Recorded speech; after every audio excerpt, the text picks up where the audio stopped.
Hi అండి, welcome to my channel Chouturu Srinivasulu.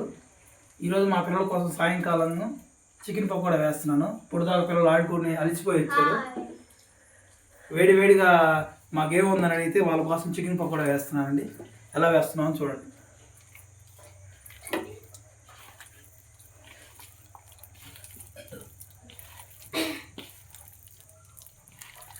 కాగింది అంటే chicken pakoda వేసేటప్పుడు నూనె ఎక్కువ వేడి కాకూడదు, అట్లాగని వేడి కాకుండా ఉండకూడదు.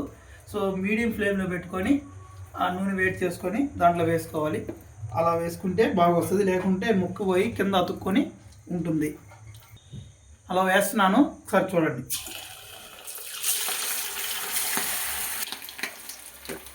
ఓకే, ఇలా రావాలండి. నీట్గా అతుక్కోకుండా జాగ్రత్తగా వేసుకోవాలి. Okay bye. నా వీడియోస్ కానీ మీకు నచ్చినట్లయితే లైక్ చేయండి, సబ్స్క్రైబ్ చేయండి. Thank you.